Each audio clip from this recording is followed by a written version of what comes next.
This is First Contact, Stories of the Call Center.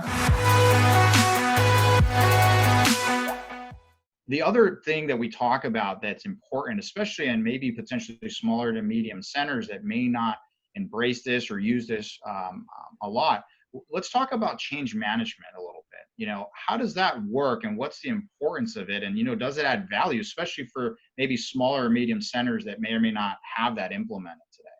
So there are a few different types of change management. It's important to understand the differences. In the IT world, change management revolves around, or as it's now called, change enablement, revolves around being able to institute changes in the technology side that don't cause your company to go bankrupt because everything fell apart. You put in a change overnight and your entire website collapses. Not a good thing. And so you try to manage the risk to the business by managing how those changes are implemented, when they're implemented, et cetera, knowing that they're coming, no rogue people just saying, oh yeah, I'm going to update this server and taking down half the company because they did it.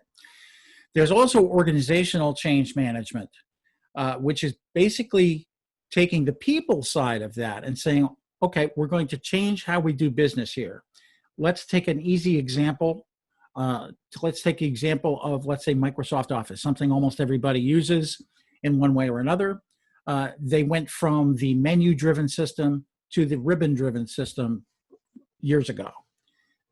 If people were not prepared for that, if they weren't educated about it, they were completely confused. And this is an exact quote from somebody who called up the IT service desk and said, yesterday, I knew how to do my job. Today, I don't.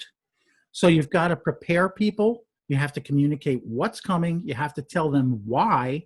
You have to tell them what the benefits are for them as well as the benefits to the organization.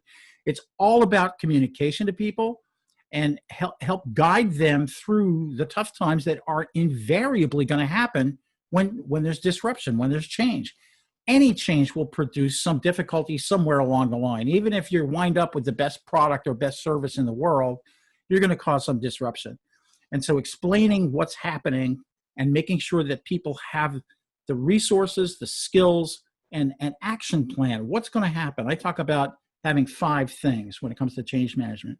Vision, incentives, tell people why it's going to benefit them. What's in it for them? Yep. Resources, give them what they need to get through it.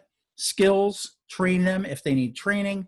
And an action plan, let them know what's going to happen, when it's going to happen, and don't forget the why. That's the most important thing, right?